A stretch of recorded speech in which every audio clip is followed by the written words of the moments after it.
Al enfriarse el metal líquido, empieza a solidificar en la superficie de contacto con el metal sólido adyacente, que está más frío y núclea los primeros cristales. El calor fluye continuamente hacia el metal adyacente y las dendritas columnares crecen hacia el interior del cordón. La aleación del cordón de soldadura puede ajustarse casi siempre a una composición química determinada por elección del electrodo y las técnicas de fusión. De este modo es posible evitar muchos defectos metalúrgicos.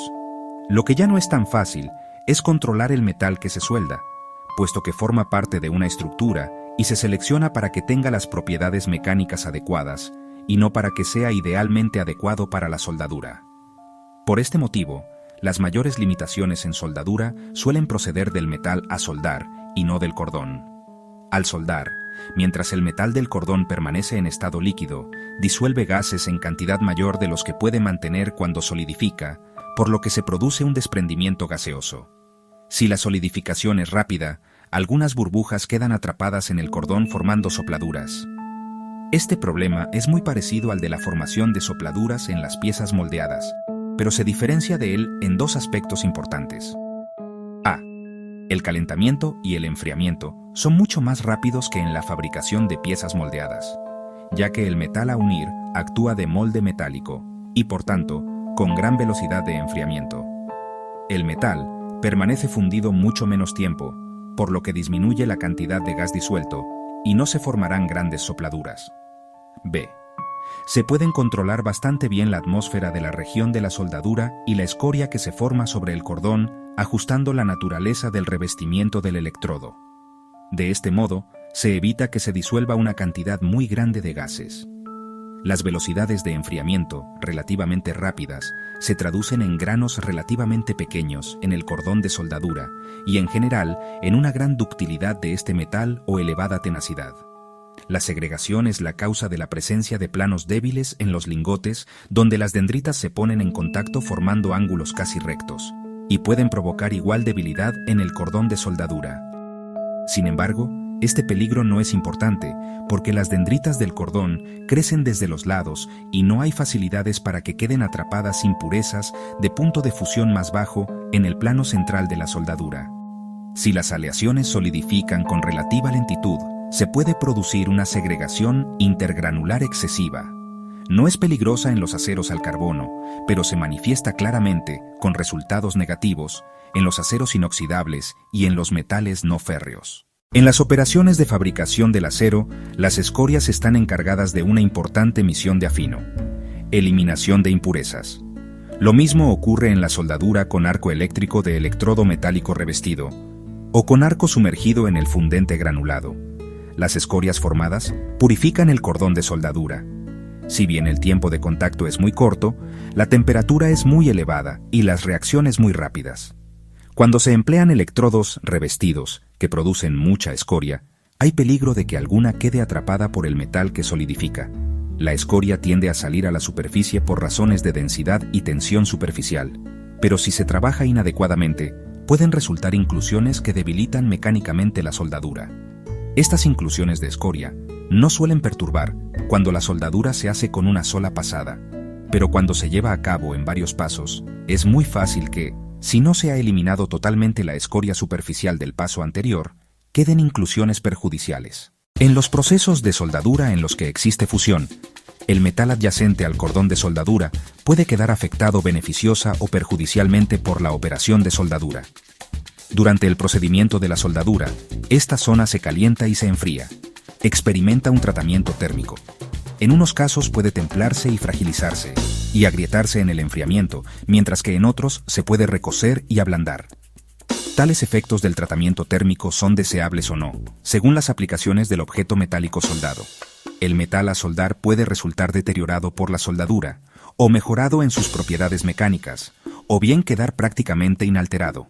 Un importante objetivo al proyectar las soldaduras es predecir el efecto de la operación sobre el metal adyacente y especificar los procedimientos de soldadura que puedan evitar dificultades y permitir soldaduras correctas. En todas las soldaduras por fusión, y en algunas donde no hay fusión, pero se calienta a temperatura elevada, se produce algún crecimiento de grano. El metal cercano al cordón, que se calienta a temperatura superior, está más sujeto a crecimiento de grano que el más alejado. El metal de grano grueso presenta menor ductilidad y tenacidad que el de grano fino, y cuando se trata de un acero templable, posee mayor templabilidad. Se dificulta la precipitación de la perlita. Es muy fácil que se produzca martensita dura, y son más probables las grietas después de la soldadura, las cuales pueden conducir a la rotura. Los efectos térmicos de la soldadura se rigen por los mismos principios del tratamiento térmico convencional. Diagramas transformación temperatura-tiempo, TTT.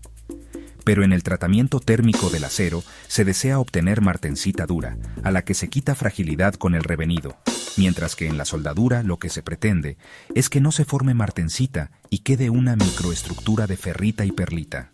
Por este motivo, los aceros más fáciles de tratar térmicamente, por tener mucha templabilidad, suelen ser difícilmente soldables, porque la martensita se forma aún con enfriamientos lentos, aumentando la fragilidad del acero.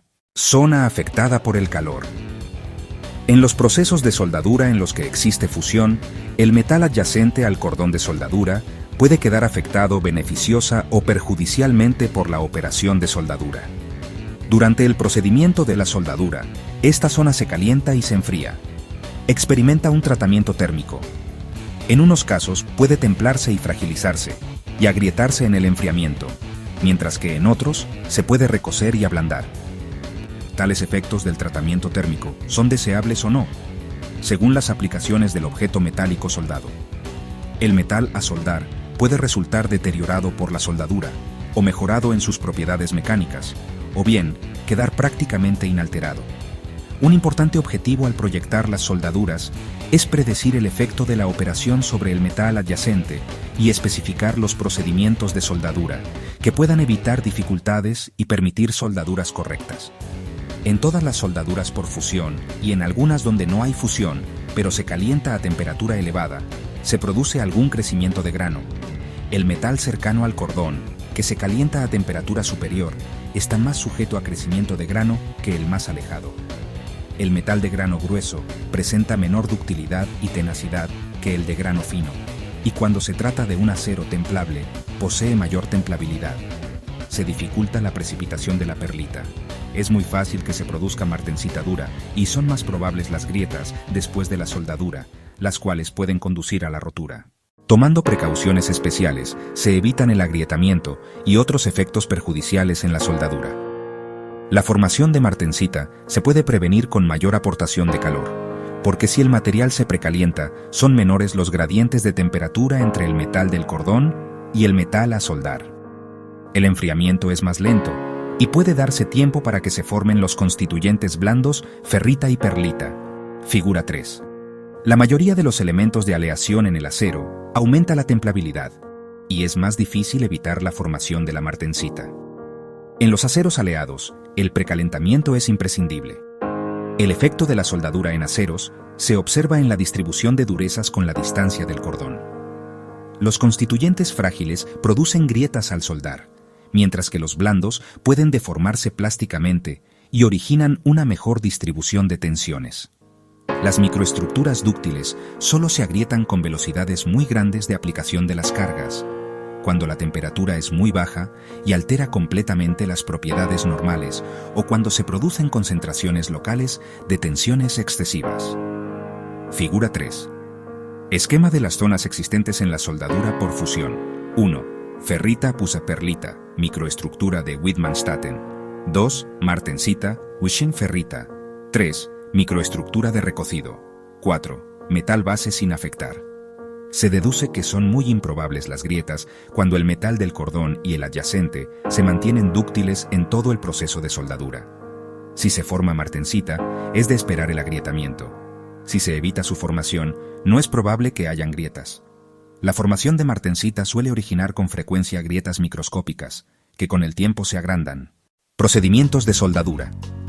Los procedimientos más utilizados para soldar son soldadura al arco, con electrodo de tungsteno protegido por gas inerte, TIG, Tungsten Inert Gas. Soldadura al arco con electrodo metálico consumible protegido por gas inerte, MIG, Metal Inert Gas. Soldadura al arco con electrodo revestido, soldadura de arco sumergido y soldadura al plasma.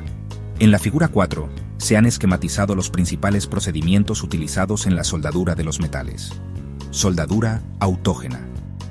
La distinción más específica de la denominada soldadura simple es que en la unión no se emplea un material de composición distinta de la del metal base, por cuya razón es frecuente denominarla como soldadura autógena.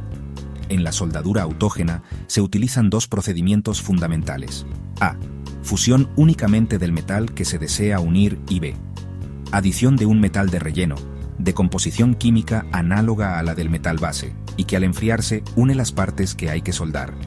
En el segundo caso, hay que aplicar energía, en forma de presión, con el fin de facilitar la difusión de los átomos y la consiguiente ordenación del retículo, de modo que se unifiquen las dos partes. El área de contacto verdadera de dos superficies planas, en realidad, es solo una fracción de 1/10.000 del área aparente. Ahora bien, la superficie de contacto aumenta si se produce una fricción o presión entre las dos caras, por deformación elástica o plástica de las rugosidades o asperezas.